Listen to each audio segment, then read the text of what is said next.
A very good morning to you, and thank you so much for joining us. This is Good Morning Africa. My name is Miriam Ogutu, and it is a pleasure to have you today. The date is the 6th of December 2021. It is a Monday. That means we have so much to talk about, especially in the local political arena, where so much has happened over the weekend. Thank you so much. And of course, joining me on the other side is Sharon Gitonga. Sharon, a very good morning to you.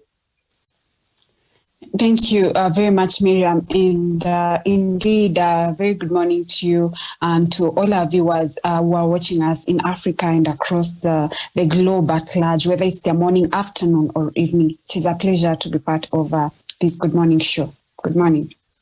All right, very well. Nice to see you. So I'll take us through quickly through the headlines this morning. And on the Star newspaper, survivors, how we escaped the bus tragedy. The story is on page 4 and 5 of the Star newspaper. And while the debt crisis will give Uhuru success a headache, the story is on page 8 and 9 of the Star newspaper. And then just down there, City Morgue, 6 widow who dumped husband's body. The story is on page 3. 1 million Kenya shillings soft loan for newlyweds. Headlines, Mutua's manifesto launch. The story is on page 6. And woman who survived poisoning by mother changing Kibera's face. The story is on page 14 and 15 of the Star newspaper. So that is what we have on the front page of the Star newspaper. We turn our attention to the Standard newspaper, and the main headline on the Standard newspaper this morning: moment of truth for Raila supporters. ODM chief to hold a rally in Nairobi this Friday, where he is expected to declare his presidential bid and unveil a possible coalition pact with President Kenyatta's Jubilee Party. The story is on page 6 of the Standard newspaper. And servers for 2017 polls haunt Chebukati, even as petitioner seeks to revisit Supreme Court orders and bar IEBC boss from holding office. The story is on page 8, and this is something that we've been talking about now for a while, of the Standard newspaper. And then just beside that, races that kept Kenya-Ethiopia fans on edge. You'll find that on the sports page on page 38 and 39 of the Standard newspaper. And of course, the main pictorial on the Standard newspaper this morning is we pushed a driver to cross the river. Survivors recount they sang, praised, and prayed for water level to subside.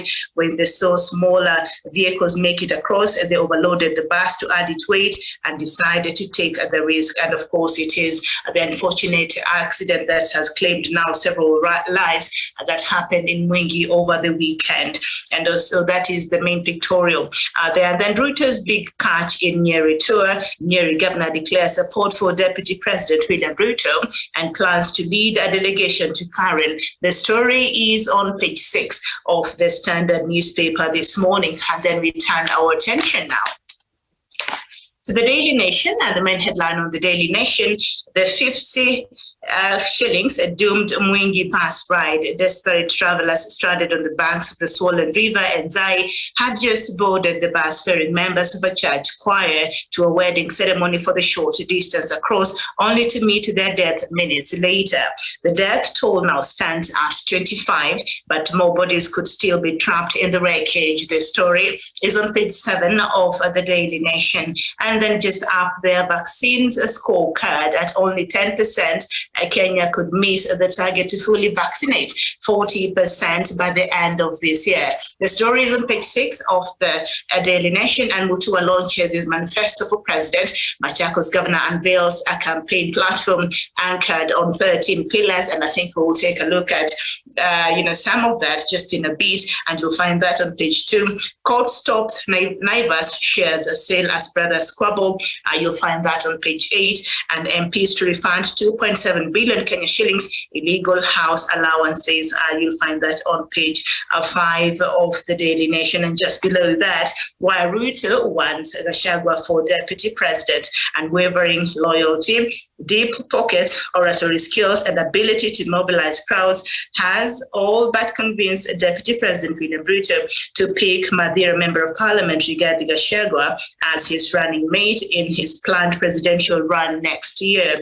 Dr. Ruto's Saturday pronouncement fronting Mr. Gachagua as a possible pick for his deputy came as a surprise to many, and the story is on page 4 of the Daily Nation, and I think that is where we shall start our conversation this morning. Sharon Gitoga, DP, apparently alluded to wanting to pick Gachagua as his running mate. What do you make of that? Miriam, thank you for that question. But before I actually answer that question, if you could please allow me to, pass, my condolences and, my heartfelt, to all the families that were actually affected by the wreckage of the bus tragedy in Mwingi. It's quite unfortunate, and probably we have so many lessons that we have drawn from that incident, and probably that is something we could touch or base later on. But for now, allow me to pass my heartfelt condolences and to wish the families peace and comfort that surpasses all human understanding. And now, getting back to your question of the deputy president picking Gachagua, it's quite ridiculous, yeah. And I think that is going to be the disintegration of UDA, because I don't understand how. I mean, there are so many people. Rigathi Gachagua would have been the last. But they say birds of the same feather flock together. So someone that has been charged over graft cases, with 12 billion, is walking scot-free. And how is that government going to be? I remember he had been brought forward, with having, cases of 5 different counties and 22 different bank accounts. So how much more is he going to siphon from the government the moment he actually, we actually get into such high helm of the leadership of this country? And, it's quite unfortunate that I hope, this time Kenyans are looking into the character of the people that we are bringing on board, other than, being swayed by, the politics of euphoria and these quote unquote young people, or, someone that has money. I wish we get to a point where we look into character and the integrity of these people, because their cases are out here. We cannot entrust these people to, we cannot entrust them with the leadership of this country. People that believe that, corruption cannot compromise service delivery. People that will never talk about corruption. People that will never talk about, policies that they will give to actually, end, corruption, because that is the major stem of, a cancer that is killing us right now. Every parastatal, every system has adapted corruption. Now corruption has become systemic. It's not even systematic. So this kind of impunity, leaders with impunity and leaders with questionable integrity issues cannot be entrusted with the leadership of this country. And this gets back to us as voters. I hope we make the right decisions, even as Ruto actually, and I was actually seeing something ridiculous, that Ruto actually spent over 10 million during that campaign trail in Nyeri. That is you don't even include the amount of money that was put into branding and mobilization of all the crowds that we saw there. And it's quite unfortunate when we have so many issues that we're actually facing. As I finalize, I think this country needs leaders with integrity, leaders with with character, leaders that have been consistent, leaders that will be able to continue, enhance and strengthen the big 4 agenda and the legacy of the current president. Thank you.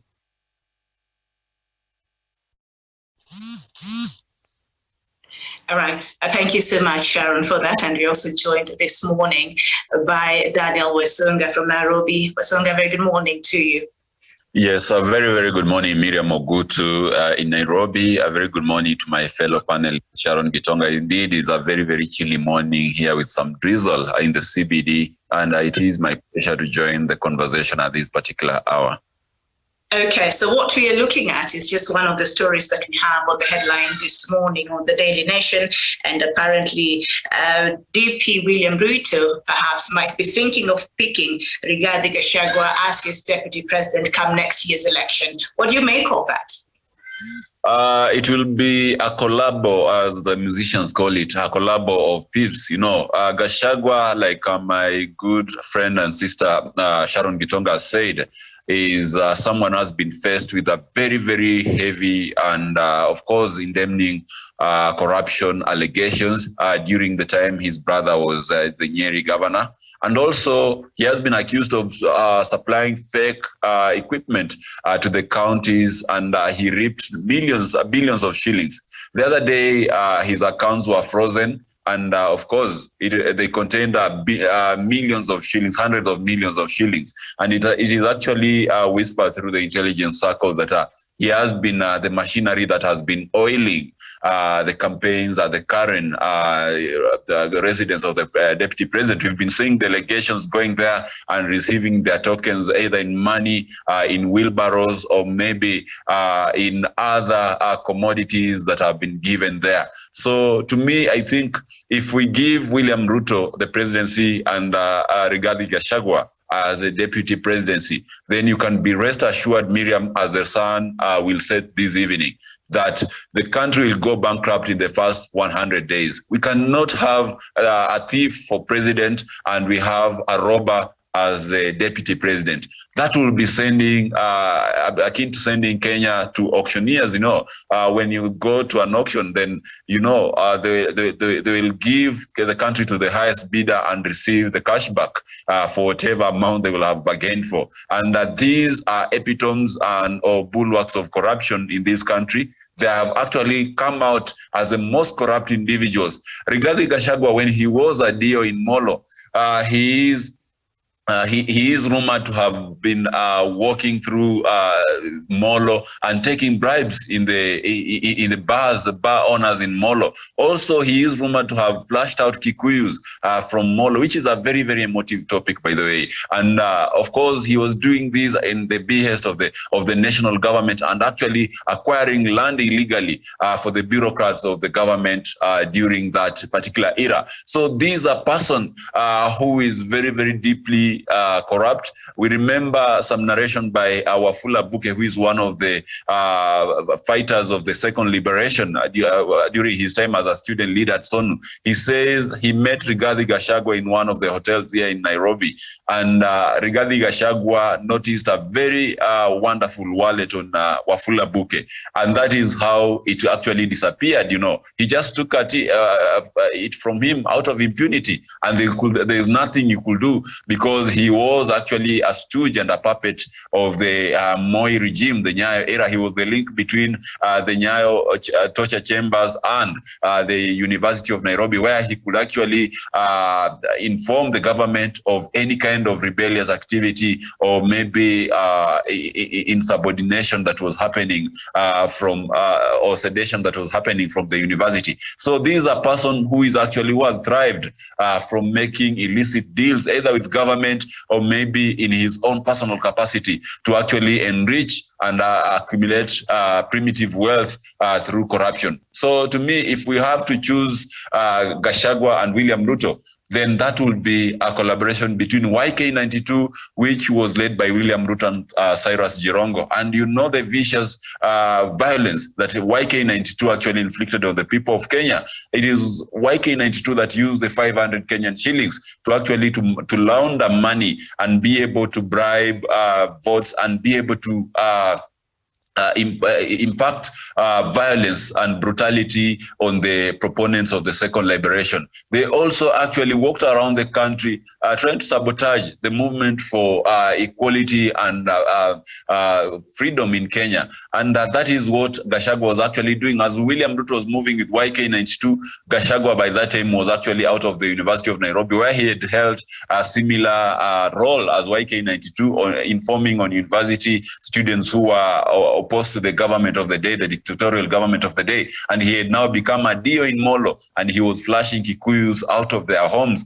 their land, and actually extorting money from bar owners and other businesses in Molo. So these are deeply corrupt individuals, Miriam. These are nexus of evil and impunity. So to me, if Kenyans will elect William Ruto and Rigathi Gachagua in one ticket, then we will have bought our own ticket to oblivion. The country will actually cease to exist. Kenya will be a failed state. Kenya will be the epitome of corruption. Will actually be ranked higher than Nicaragua, which is a country which is led by a man who has chosen his wife as the deputy president, and the amount of corruption in that country is mind-boggling. So that is actually what we are watching about. And just going today, by whatever I've been reading on the papers today, the Speaker of the National Assembly, who has been seen as one of the person cascading towards the deputy president, has actually come out and said that if Kenyans are going to elect William Ruto,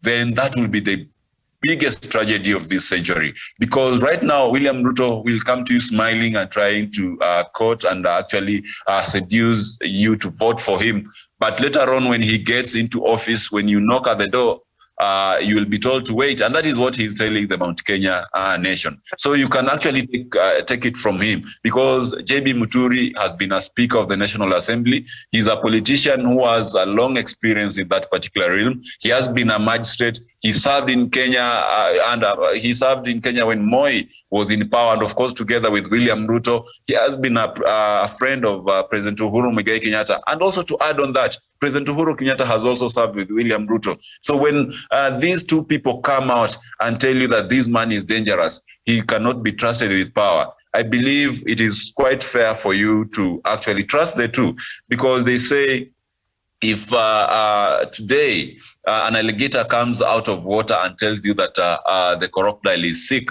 then you have to believe him, because an alligator and the crocodile have lived in the same environment. They know one another in, out. So to me, I think it is high time Kenyans heeded to the call of these leaders. President cannot be wrong about an assertion about an individual who they have worked together. A Speaker of the National Assembly who has been serving for 2 terms, perhaps in the same government as a deputy president, cannot be wrong about this individual. So it is up to Kenya. Yes, either they give up their country or they make a better choice when it comes to the next year's general election. And that cannot be William Ruto and Rigathi Gachagua. I submit. Okay, thank you so much. But there are also other factors that perhaps you could be overlooking as to why maybe Deputy President will prefer to have Gachagua as his Deputy President come next year's election. And one of them is that Gachagua has been very loyal from day one to the Deputy President. So I think that is very important. And the second thing, Sharon, he has deep pockets. They will need the money for the campaigns. Miriam, I think that's a different, a whole different ball game when you talk about loyalty and money. But the key thing is what kind of leaders, when you talk about integrity and character, are we subjecting the country into? Do we have leaders who have a track record? Yes, you talk about loyalty. And, you talk about financial money, but I believe even track record really should be one of the key things that we should be looking into. Now that he has actually been in the government, what has he been able to do to the people of Mathira? What has he, and now when you talk about, so for me, as you talk about, loyalty and money, I believe, when you talk about integrity and the character of this person should be one of the, key things that we should be, looking into as a matrix of, the kind of leaders that we need into this country, not how much they're able to, how much they do have. We can't, we all agree that they have money, but now this is we are talking about, a whole president and a deputy president. That is a high, that is someone who's held on a very high rank, when it comes to the leadership of this country. So we cannot just we cannot just give a blind eye to the fact that maybe yes, they have money, but what about their character, and what about even the issues? What are they talking about? Do they have issue-based? Are they giving us, issues, economic? Are they giving economic issues to the economic problems that we are facing? What have they talked about? Corruption. What have they talked about the current climate change that we are having? Apart from dishing money and using, orchestrating pre-election violence in every place that they go, I think this is a whole different ballgame. Let us look into character, integrity, and the track development records and the kind of manifestos. Do they align with the people? Do they align with us at the moment? We know right now we are really facing so much. What kind of, are they really addressing the kind of issues on how they are going to raise these manifestos that been talking about? As I finalized, I just remembered a certain cartoon segment that was, I think, on People Daily on Friday, and it was between Wanjiku and Ruto, and this Wanjiku had outlined all the things that they had promised during the Ruto government. When you talk about dams, the state-of-art stadiums, the million of jobs, and all those manifestos. And then on the other hand, now Ruto was asking, please entrust me this time because Ruto government has failed. Now the question of what have you been able to achieve during the period that you have been in government, not now that you're telling us you're going to give us, 10 million jobs, yet you had a chance, over 8 years that you've been in government, how many jobs have you been able to achieve? So let us look into character, leadership, and integrity of these people for us to entrust them to run the leadership of this country. Thank you. All right, thank you so much. And speaking of character and integrity, I think yesterday during the show, there was a story in one of the papers that now EACC, together with IEBC, shall be looking at, of course, the integrity issues when it comes to the aspirants who are planning to vie for next year's election under Chapter 6 of the Kenya's Constitution on Leadership and Integrity. And should the EACC and IEBC live by that, then a lot of these people we see might not make it to the next parliament. But that is something that we're yet to see, because you've seen IEBC making one pronouncement, like it said, people should stop campaigning. But people have, politicians have continued to campaign, and IEBC has not done anything at all to reprimand those who have gone against that directive. So even that new directive, that is something that we'll be waiting to see how IEBC is planning to implement. Now, there's a story. Miriam, just a minute, if I could comment on that, IEBC statement. I think this is not going to take course, because IEBC has been behaving, like a toothless bulldog that cannot fight. You talked about how they issued an appeal of for the political parties that have been campaigning early. Of course, they were aiming at the UDA, but if you looked keen into the letter, it was an appeal. It was not a directive. So they were trying to play a strike a balance, not to look so. And after that, they didn't do anything to even bring them forward. So clearly, according when you talk about EACC, I would tend. According the Constitution, there is a particular time that is set for campaigns. Yes. Actually, yes, whatever is happening now is against the Constitution. Illegal.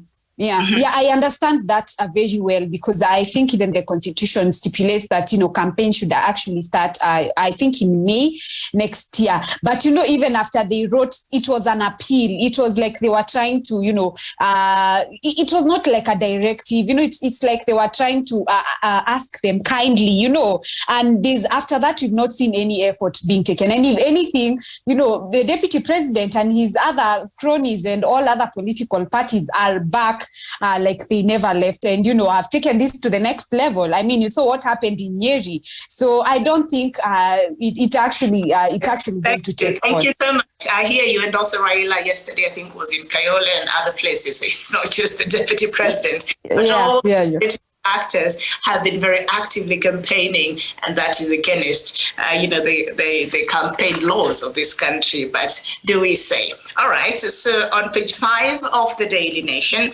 members of parliament have failed in their bid to stop recovery of at least 2.7 billion Kenya shillings they earned in illegal allowances. The lawmakers, jointly with the Parliamentary Service Commission, PCSC, had moved to the Court of Appeal seeking suspension of a High Court order that directed the clerks of the National Assembly and the Senate to deduct the payments in full from the MPs' salaries. From 2018 to December 10th, 2020, when the High Court issued the order, each of the 418 legislators used to earn a monthly allowance of 250,000 Kenya shillings for accommodation and house allowance without approval of the Salaries and Remuneration Commission. Now, the decision by the PSC to pay MPs the allowance was made on April 24th, 2019.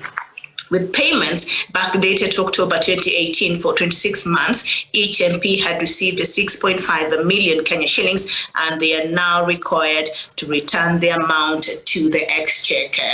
Are we likely to see this happen, Daniel Wasonga? And if not, what is likely to happen?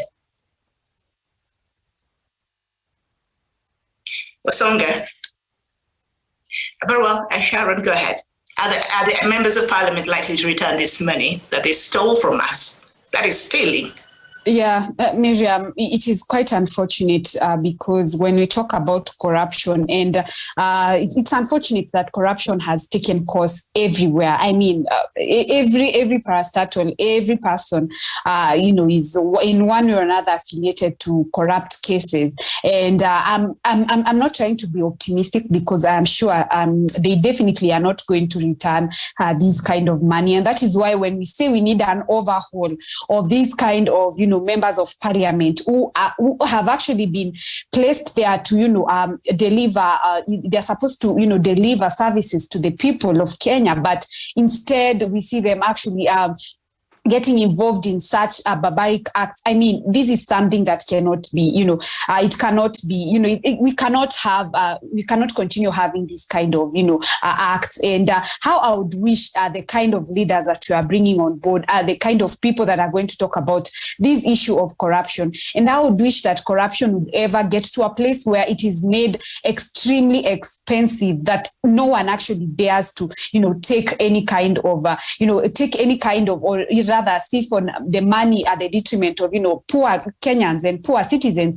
Now, it even explains the kind of, bills that they have been passing. Then you wonder, where is the focus? I mean, the other day we were looking at a daily report on how they've now agreed to, legalize sex trade. And you wonder, are we in short of the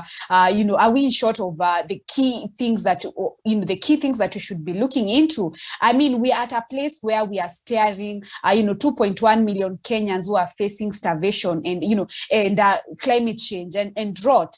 I mean, what have they done towards these kind of things? So for me, I think it's high time we need an overhaul of these MPs. Honestly, they are just a joke, and they've just,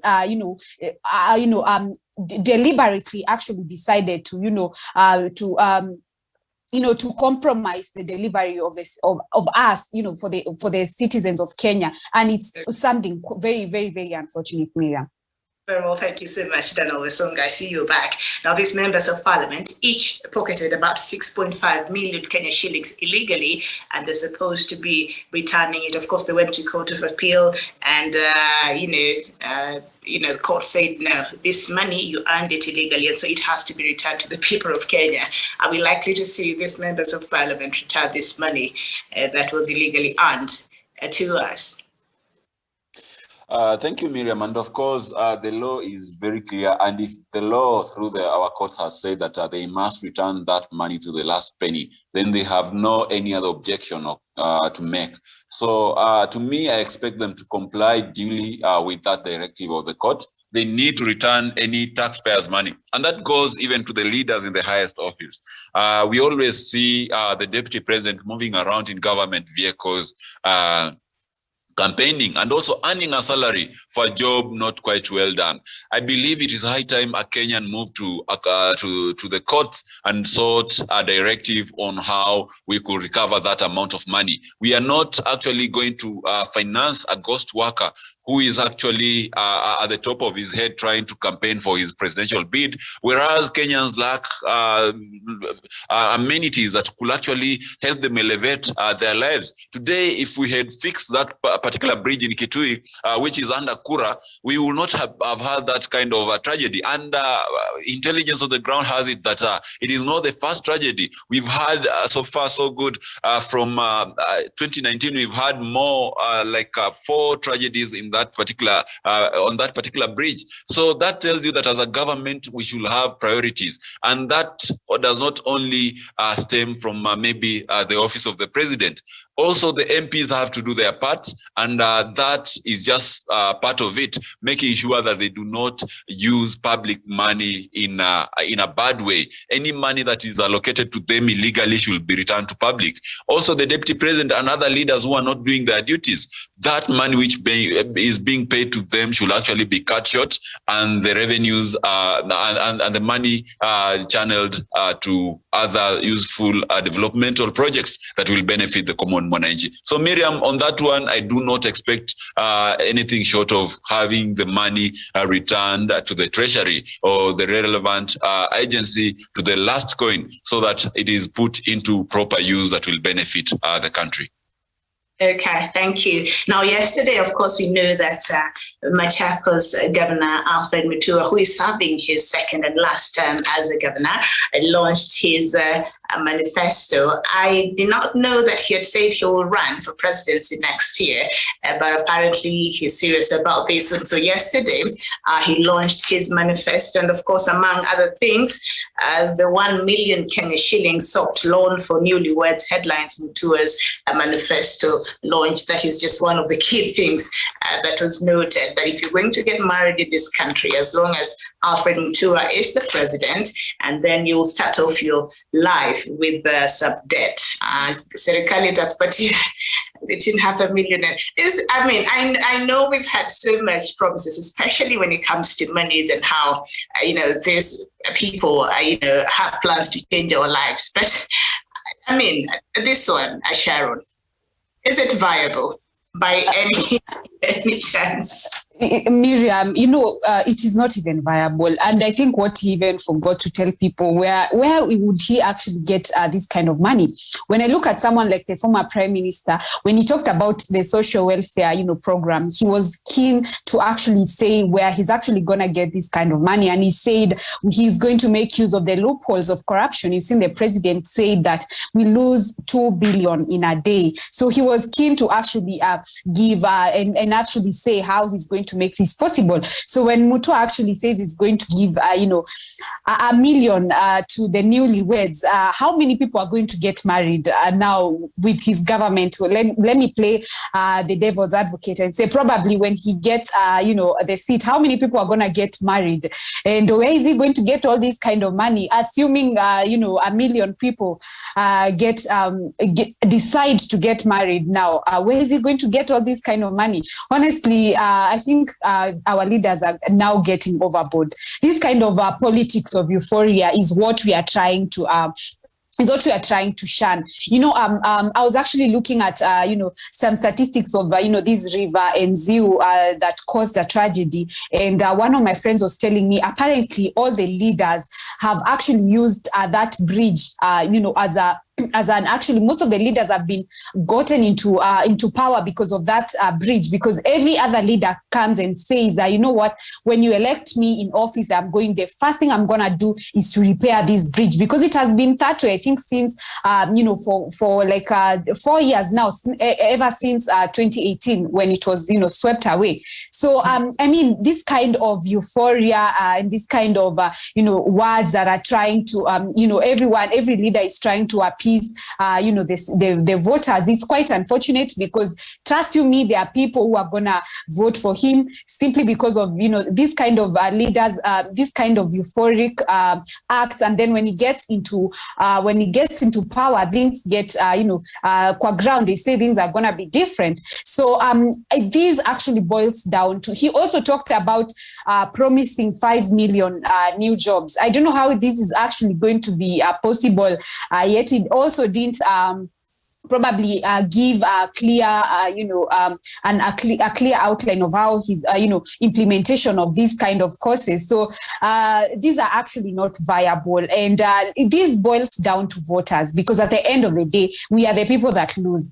We are so keen to listen when we are so keen to pick out money that is being dished out, but we don't look at the future. Remember, these people are going to be there for the next 5 or 10 years. So these 50 shillings or 100 shillings that is handed to you right now, please, I hope people will get into a place where they look into their tomorrow, and even for the generation that will come after this. They're not just listening to these to that moment of to that moment, that because right now any politician will do anything.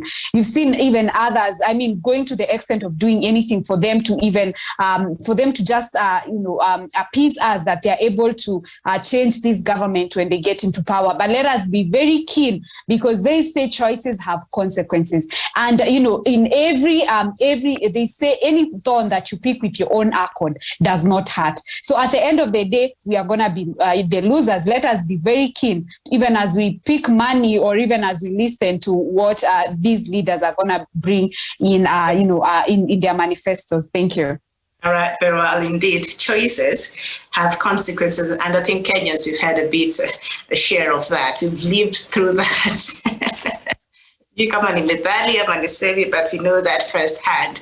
And of course, the leaders that we've elected across the country as members of parliament, as governors, as senators, as MCAs, based on very shallow grounds. And now we see the fruits that we're reaping, and the lack of them even doing what it is that they promised that they will do. But I know, Wesonga, it is a season of just, dishing out very great manifestos, and saying things that perhaps these leaders think will entice Kenyans into voting for them. But alone, between 500,000, I think 1 million for newlyweds, that is what Mutua plans to give to Kenyans once he's elected as the president. First of all, marriage is not an emergency, is it?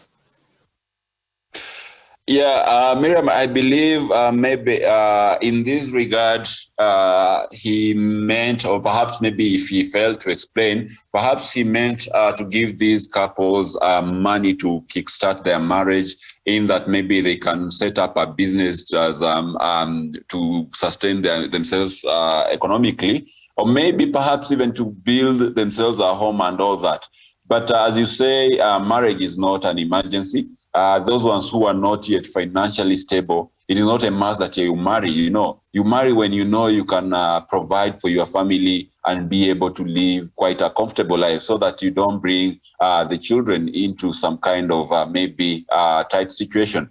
They do say quite infamously that marriage is not an achievement, it is a responsibility. So I believe you are very right when you say it is not an emergency. Also, now, just to add on whatever my co-panelist Sharon Gitonga has talked about, I think this is the time where you'll hear all kind of promises which are made by politicians, and it is upon the Kenyan people to actually decipher and go through the promises and be able to make sense out of it. Any promise that does not make any meaningful impact to them, then they have to discard it out. You've had the former Prime Minister promise about the social household fund, which he promises 6,000 Kenyan shillings per household, where we do not have any single employed individual. I believe that one is workable, owing to the fact that Pesa kwa Wazee initiative has been successful, despite the hurdles that have been there, here and there. but it has been generally successful across the country. So, and also owing to the fact that we do have a lot of money which is being lost through corruption. If we could see those loopholes, then that would be achievable. That is a reasonable amount, Miriam. 6,000 per month per household that does not have a single employed person. I think that is something achievable. But if you're gonna say you're going to give $500,000 to 1.5 million to maybe couples who are getting married, it may be a bit unimaginable that you'll be able to roll out this particular program quite seamlessly without maybe even meeting legal hurdles here and there. Because at the end of the day, you might have people actually getting married just for convenience purposes so that they can be able to earn this money and not because they actually need to get married. And also, other than maybe giving the newlywed people this amount of money, why can't he maybe perhaps think about business incubation centers where young people, even just the general public, are trained about businesses and how to be able to become entrepreneurs. And after that, they're given this money so that they actually generate a boom in economic activities, and that will actually grow the country's economy, rather than giving the newlyweds $500,000 or $1 million shillings. Some of these people will actually go and blow this money in Diani, and there's nothing you'll do about it. After all, the payback, the payment period is up to 20 years. So to me, I think it's not a very viable idea. But nonetheless, being an electioneering period, we are more bound to hear about very outrageous and unreasonable promises coming out of politicians. Bottom line is Kenyans to make sense out of these promises, and whichever promise that does not make sense to them, then they have to discard it out and be able to mark and rank the politician as per their promises. And the best politician, let it be the one who gives realistic promises. And they say, Miriam, that when you're going to vote for a politician, actually vote for one who gives fewer promises, because you'll be least disappointed if they do not accomplish their promises. But if you vote for someone who is promising heaven on earth and they do not accomplish them, then you'll be the most disappointed voter in the world. I submit. Okay, thank you so much. And just to be a bit fair, let me just read part of other things that Alfred Mutua, the governor of, Machakos, says he will do. And I know our time is gone. We started a bit late because of some technical issues. So I'll just take us through this very quickly. Now, Maendeleo Chapchap, a leader, Alfred Mutua, yesterday launched his 2022 presidential election manifesto, unveiling a campaign platform anchored on 13 pillars. The Machakos governor, who launched his bid for the top seat in September last year, said his plan will seek to widen the base economic model. The pillars are improving quality of life, the youth, manufacturing, universal healthcare, security, integrity and accountability, and education. Others are infrastructure, social welfare, sports and tourism, ease of doing business, foreign affairs, and the environment. Dr. Mutua said his administration will ease the tax burden by harmonizing county and national government taxes to stop double taxation. Income tax, he pledged, will be slashed from 30% to 20% as businesses' taxes are cut to 25% while broadening the tax base. So I think that's quite some things there that I think will interest Kenyans to know.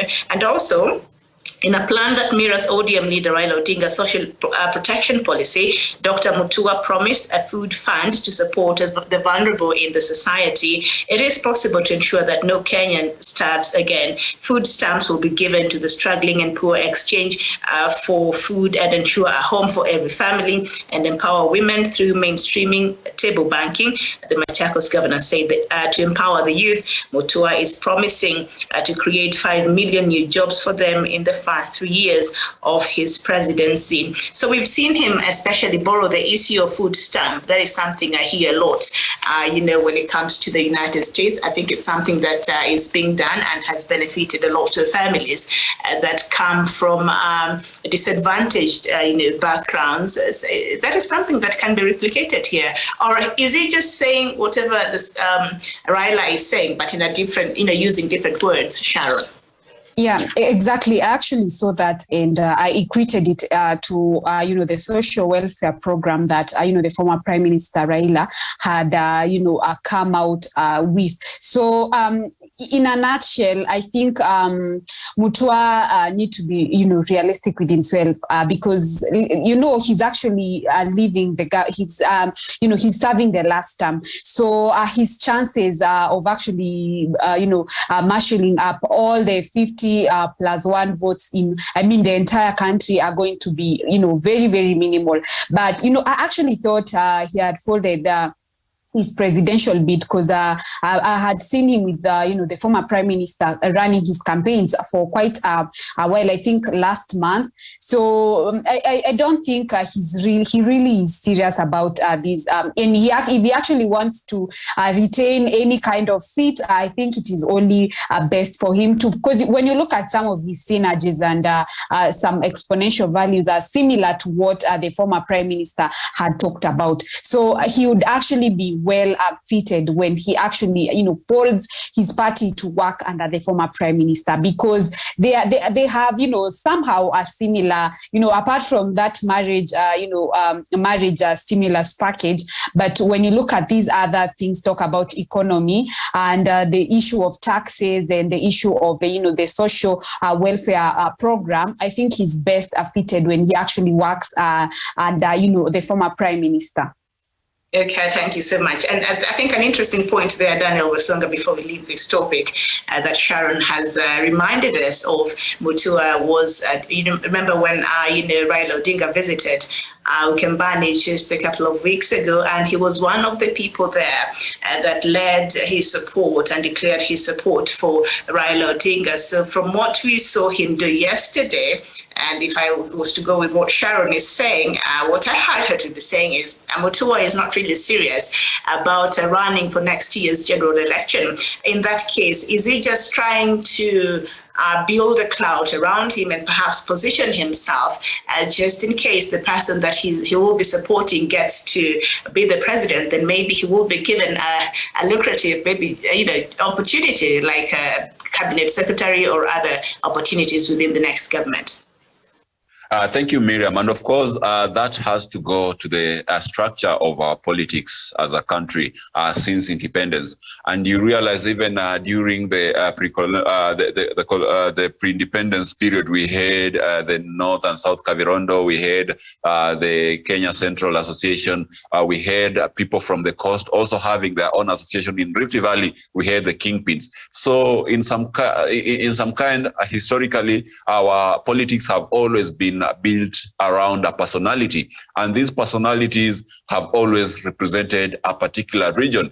Either is it by coincidence or design, maybe by the colonialists who fragmented these countries, African countries, into borders and communities into tribal cocoons. I don't know how it came to being, but that is what we have at the moment, and that is the situation now. No one can never run away from it. So as it is right now, we've seen that in Ukambani, we have Charity Kalukingil, we have Kivutha Kibwana, who is also eyeing to run for presidency. We have Kalonzo Musyoka, and we have Alfred Mutua. So, and any other part of the country, of course, in Kisii, we have Ongwae and all the other leaders. In Mount Kenya, we have President Uhuru Kenyatta, and Rift Valley, we have William Ruto, and so on. So every region has its kingpin. So I think it is just a way of trying to augment and be able to bring together a force behind maybe his personality, in that whenever maybe he will be forming a coalition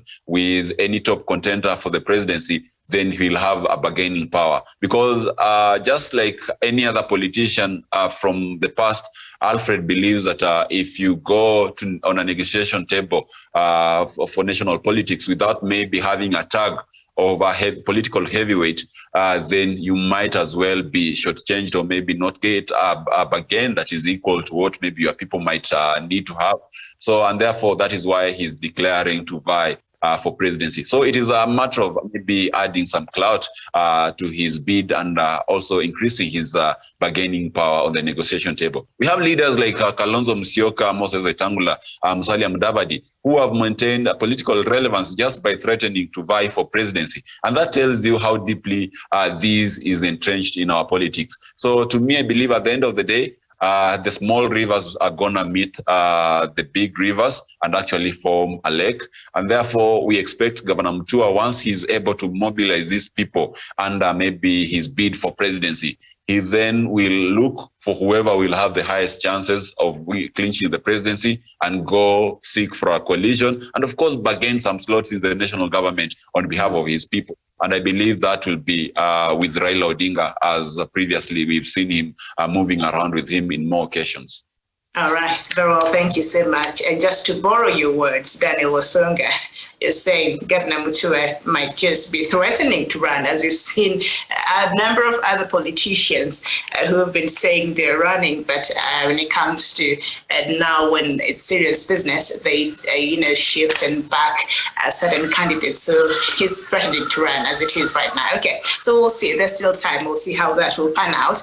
There's a story that I think we've been talking about for a while now, and I see today the Standard has carried it there on page 8. We'll go through it very quickly, and then we'll just conclude the show. Now, Independent Electoral and Boundaries Commission IEBC Chairperson Wafula Chebukati is in the eye of a storm over the bungling of the 2017 presidential elections. As the country races towards the 2022 polls, a case has been filed in court seeking to revisit Supreme Court orders requiring IEBC to open the servers and bar Chebukati from holding office until he complies with the same. On August 28, 2017, the Supreme Court ordered IEBC to open servers used in streaming presidential election results and allowed 2 independent information technology experts who had been appointed by the court to compile a report on the authenticity of President Uhuru Kenyatta's victory. The servers were, however, not open, and they've not been open ever since. The Supreme Court, by a majority, ordered for a repeat presidential poll following IEBC's failure to open the servers. So that necessitated the Supreme Court to, nullify the election. That sent us to another election of President Uhuru Kenyatta, who, of course, the second time was declared president. But this case has been looming in the court. And, there's a voter there that is saying Wafula Chebukati, IEBC chairperson, could be operating with impunity because he failed to, respect the court order in 2017. Is this matter likely to go away, Sharon, or this is something that will haunt Chebukati even as he prepares and starts, for the next year's general election?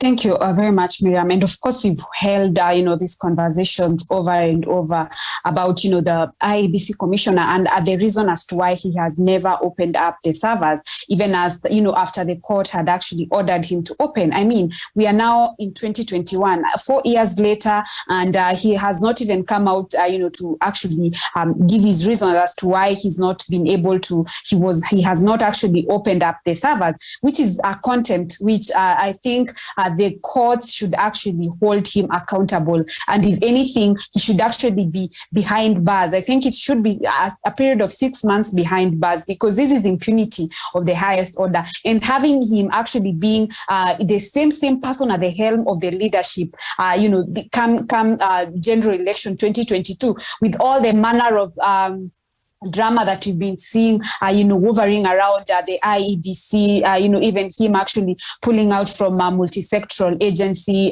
because he's running away from accountability. And, and at the end of the day, we have said it categorically that at the end of the day, for us to have free, fair and, credible elections, we need all the stakeholders on board, whether it's the judiciary, whether it's the police service, each and every person, whether it's the Ministry of Interior, talk about the ICT, party, at the end of the day, all these stakeholders have to play their role, because you understand that an election is it's a process. It's not a one-day event. It is a process to build a legitimacy, trust, and confidence that has been eroded with time. So I am hoping that this is not just going to be, empty rhetorics. Let's get into an arena of action where we have, him being held accountable. And if anything, we do not trust him being at the helm of the leadership, come 2022, because we cannot do things the same way and expect different results. Thank you.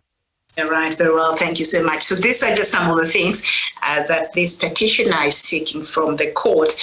He's saying, number one, the court to allow him to prosecute his application to hold the IEBC chair in contempt of court. And the second point, a court to summon Chebukati to explain why he should not be jailed or penalized. And then Chebukati to be jailed for 6 months for contempt of court.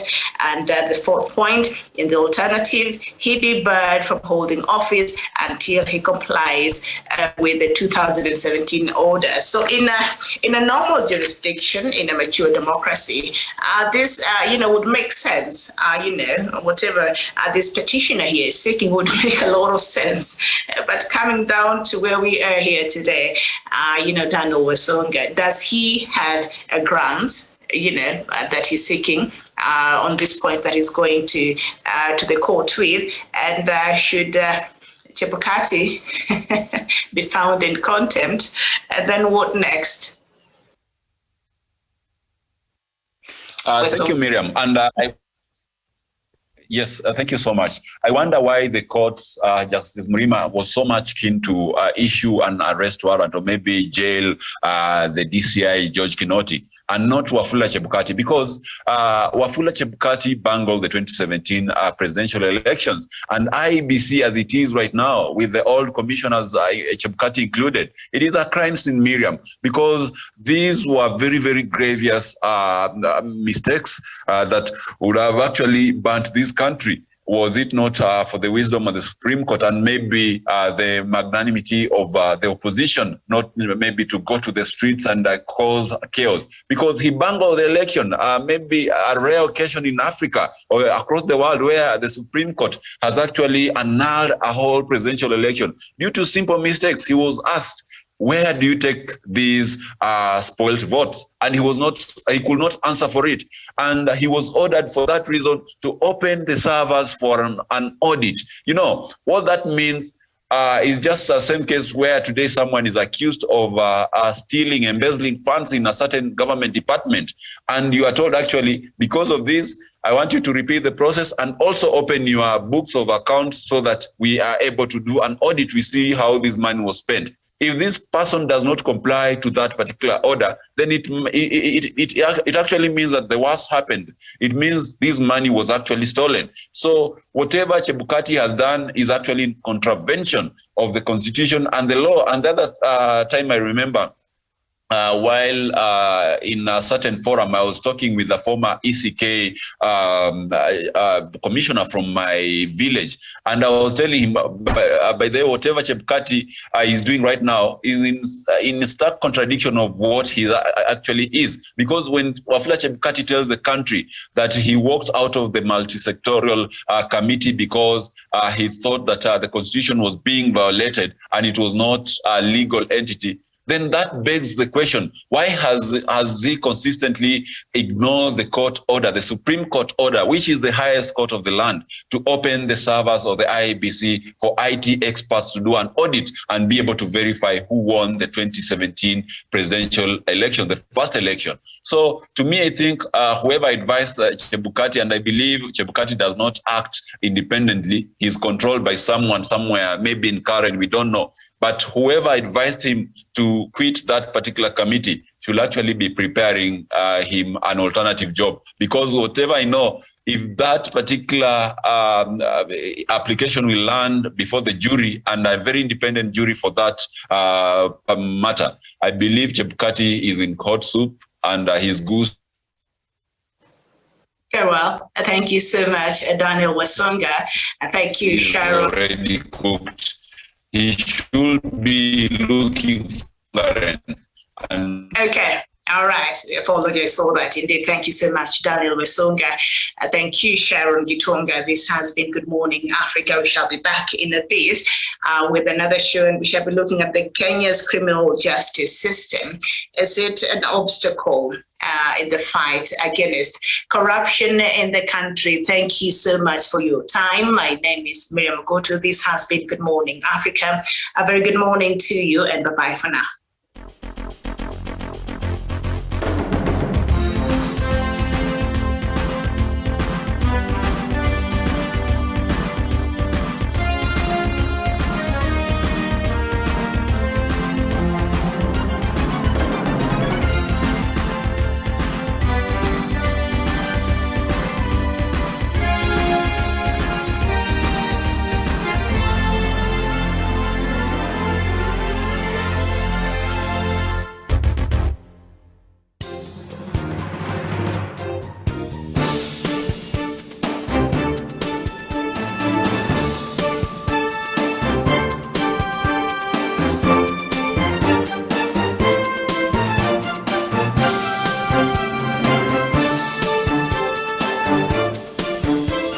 Thank you.